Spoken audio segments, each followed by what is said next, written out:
Hello friends, welcome to my YouTube channel. तो हमने पिछले वीडियो में साइनोबैक्टीरिया के बारे में पढ़ा था, जो कि किंगडम मोनेरा में आता है। ठीक है, तो उसी किंगडम मोनेरा का जो नेक्स्ट लिविंग ऑर्गेनिज्म है बैक्टीरिया, उसके बारे में पढ़ते हैं हम। ठीक है, तो जो बैक्टीरिया है उसके कैरेक्टरिस्टिक्स देखते हैं कि उसके कैरेक्टरिस्टिक्स क्या होते हैं। पहला है, जो बैक्टीरिया है वो यूनिसेल्युलर प्रोकैरियोटिक ऑर्गेनिज्म होता है। यूनिसेल्युलर का मतलब एक ही सेल का होता है, सारे जो फंक्शंस होते हैं वो एक ही सेल के अंदर होते हैं। ठीक है, अगला जो बैक्टीरिया है वो प्रोकैरियोटिक होता है। प्रोकैरियोटिक का मतलब कि इसमें जो जेनेटिक मटेरियल होता है वो मेम्ब्रेन बाउंडेड नहीं होता है, और इसके अलावा जो इसमें membrane bounded cell organelles absent रहते हैं, वो नहीं पाए जाते हैं। अब इसके बाद इसकी जो स्टडी थी वो किसने की थी, एक साइंटिस्ट थे एंटोनी वॉन ल्यूवेनहॉक। ये इन साइंटिस्ट का नाम है। तो इन्होंने सबसे पहले बैक्टीरिया की डिस्कवरी की थी। उन्होंने बैक्टीरिया को डिस्कवर करने के बाद क्या नाम दिया, एनिमल क्यूल नाम दिया। इसलिए हम इनको फादर ऑफ बैक्टीरियोलॉजी भी बोलते हैं। ठीक है, इनको फादर ऑफ बैक्टीरियोलॉजी भी बोलते हैं।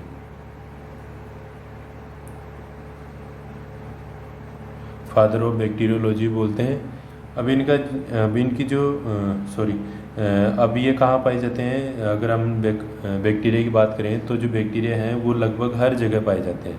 अपनी बॉडी के अंदर हो या अपनी बॉडी के बाहर, किसी भी सरफेस पर, वाटर में, एयर में, ज़मीन पर, सभी जगह पर पाए जाते हैं। ज़मीन के अंदर भी पाए जाते हैं, प्लांट्स के अंदर पाए जाते हैं। ठीक है, और लगभग सभी लिविंग ऑर्गेनिज्म के अंदर पाए जाते हैं, उनकी बॉडी सरफेस पर भी पाए जाते हैं। तो हम ये कह सकते हैं कि जो बैक्टीरिया हैं वो लगभग हर जगह पाए जाते हैं और पूरे वर्ल्ड में पाए जाते हैं। ठीक है, वर्ल्ड वाइड डिस्ट्रीब्यूटेड होते हैं। अब इनकी साइज़ की बात करते हैं। जो इनका साइज़ होता है, इनका जो डायमीटर होता है वो 0.2 से लेकर 1.5 माइक्रोमीटर होता है, और इनकी जो लेंथ होती है वो 2 से 10 माइक्रोमीटर होती है। अब ये जो साइज़ है वो हम केवल माइक्रोस्कोप से ही देख सकते हैं। तो इसका मतलब ये है कि जो बैक्टीरिया है वो माइक्रोस्कोपिक होते हैं, माइक्रोस्कोप के द्वारा ही देखे जा सकते हैं। अब इसके बाद है कि जो बैक्टीरिया हैं वो शेप के बेसिस पर अलग अलग टाइप के होते हैं। ठीक है, तो हम पहला टाइप देखते हैं, कोकस बैक्टीरिया। अब जो कोकस बैक्टीरिया है वो राउंड शेप के होते हैं, जैसे अपनी बॉल होती है क्रिकेट खेलने की, उसकी तरह, उस बॉल की तरह गोल होते हैं और अलग अलग पाए जाते हैं। ठीक है, तो इनको हम क्या बोलते हैं, माइक्रोकोकस बैक्टीरिया। इसका एग्जाम्पल है माइक्रोकोकस ल्यूटियस। माइक्रोकोकस ल्यूटियस, ये माइक्रोकोकस बैक्टीरिया का एग्जाम्पल है। अब इसके बाद आता है डिप्लोकोकस। जो डिप्लोकोकस बैक्टीरिया होते हैं वो किस में, पेयर के रूप में पाए जाते हैं। अब इसका एग्जाम्पल है diplococcus pneumoniae. Diplococcus pneumoniae,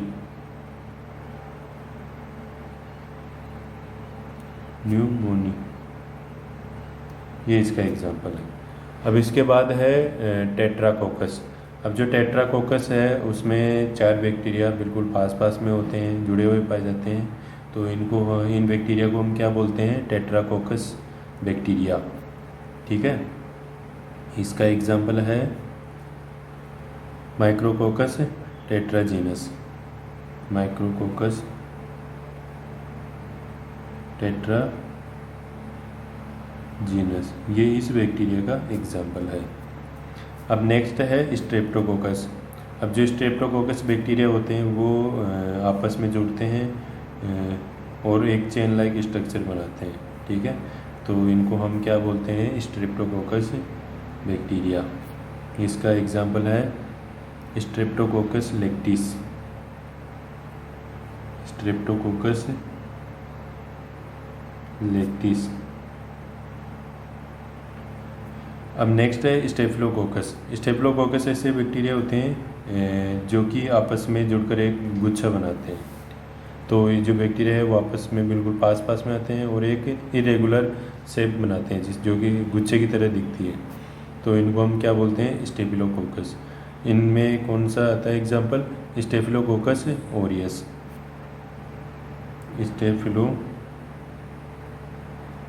staphylococcus Orius. ठीक है, तो ये इसका एग्जाम्पल है। अब नेक्स्ट है अपना सार्सिना। अब जो सार्सिना बैक्टीरिया होते हैं वो एक क्यूबॉइड स्ट्रक्चर के होते हैं। इसमें 4 बैक्टीरिया आगे होते हैं और 4 बैक्टीरिया पीछे जुड़े रहते हैं, तो एक क्यूब की तरह स्ट्रक्चर बनती है। ठीक है, तो इसका एग्जाम्पल है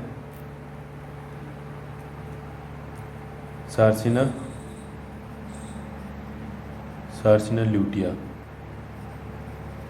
ठीक है, तो ये इसका एग्जाम्पल है। अब बात करते हैं बेसिलस बैक्टीरिया। अब जो बेसिलस बैक्टीरिया होते हैं वो किस शेप के होते हैं, रोड शेप के बैक्टीरिया होते हैं, रोड शेप्ड होते हैं। अब इसमें अलग अलग टाइप के होते हैं। पहला है मोनोबेसिलस में एक ही रोड शेप्ड बैक्टीरिया पाया जाता है।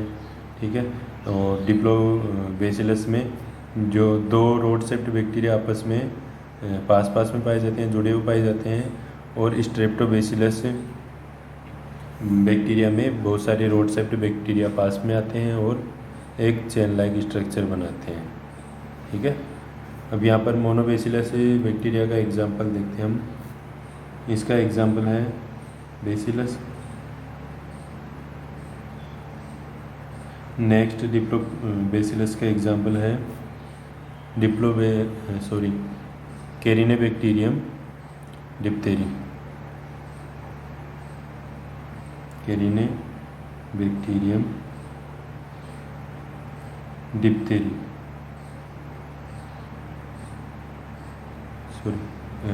कैरिनेबैक्टीरियम डिप्थेरी, ये इसका एग्जांपल है। स्ट्रेप्टोबेसिलस का एग्जांपल देखते हैं, तो इसमें कौन सा आता है, bacillus tuberculosis. Bacillus tuberculosis.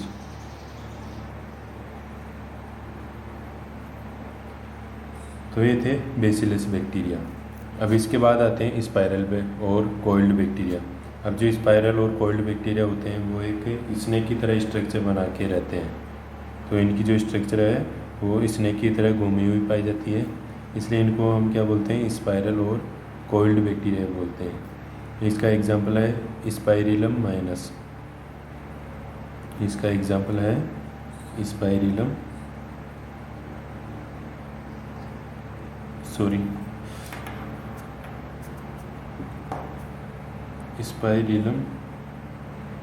Minus, ये इसका एग्जाम्पल है। अब नेक्स्ट है अपना विब्रियो या कोमा शेप्ड बैक्टीरिया होते हैं। तो इनकी जो शेप होती है वो कोमा की तरह होती है, जैसे कि आप देख पा रहे हैं इस तरह से कोमा बनती है, तो इनकी जो शेप होती है वो कोमा की तरह होती है। इसका एग्जाम्पल है विब्रियो कोलेरी। ये इसका एग्जाम्पल है। अब नेक्स्ट है अपना फिलामेंटस बैक्टीरिया। फिलामेंटस बैक्टीरिया जो होते हैं वो एक फिलामेंट की तरह पाए जाते हैं। ठीक है, जैसे धागा होता है वो धागा गुच्छे के रूप में पाए जाते हैं, तो उनकी जो इन बैक्टीरिया की शेप होती है वो भी उसी धागे की तरह होती है। तो इनको हम क्या बोलते हैं, फिलामेंटस बैक्टीरिया। इसका एग्जाम्पल है बेगियाटोआ।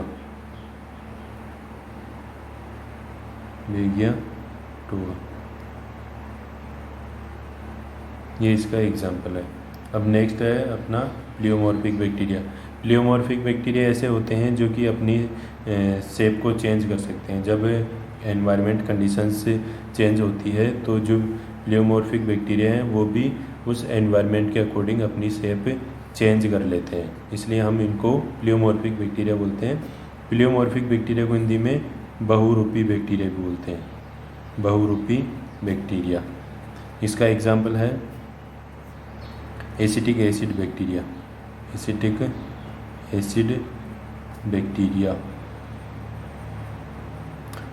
ठीक है।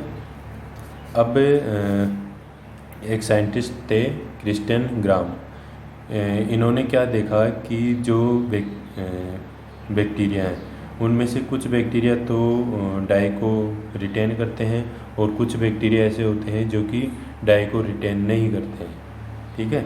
तो उन्होंने एक डाई ली थी क्रिस्टल वॉयलेट। तो क्रिस्टल वॉयलेट में कुछ बैक्टीरिया को रखा और फिर उन बैक्टीरिया को उन्होंने अल्कोहल से वॉश किया, तो उनमें वॉश करने के बाद डाई रह गई। ठीक है। और कुछ बैक्टीरिया ऐसे थे जिनमें कि वो डाई पूरी तरह से समाप्त हो गई। तो इस बेसिस पर उन्होंने बैक्टीरिया को 2 टाइप्स में डिवाइड किया। पहला है ग्राम पॉजिटिव और दूसरा है ग्राम नेगेटिव। यहाँ पर जो ग्राम पॉजिटिव है उसमें क्या था कि डाई रिटेन रही। ठीक है, यानी डाई का लॉस नहीं हुआ। और जो ग्राम नेगेटिव बैक्टीरिया है उसमें जो डाई थी वो रिटेन नहीं रही। ठीक है। तो अभी ऐसा क्यों होता है? इसकी वजह क्या है कि ग्राम पॉजिटिव में तो जो डाई है वो रिटेन रहती है और इसमें ग्राम नेगेटिव बैक्टीरिया में डाई रिटेन नहीं रहती है। तो जो ग्राम पॉजिटिव जो बैक्टीरिया हैं उनकी जो सेल वॉल होती है वो कैसी होती है? Thick cell wall. ठीक है, थिक सेल वॉल। और इनकी जो सेल वॉल होती है वो थिन होती है, थिन सेल वॉल। तो आप यहाँ पर समझ रहे होंगे कि जो अगर सेल वॉल मोटी होगी, थिक होगी, तो उसको अल्कोहल से जब वॉश करते हैं तो वो डीजनरेट नहीं होगी। और इसकी जो सेल वॉल है वो अल्कोहल से वॉश करने के बाद डीजनरेट हो जाती है। ठीक है।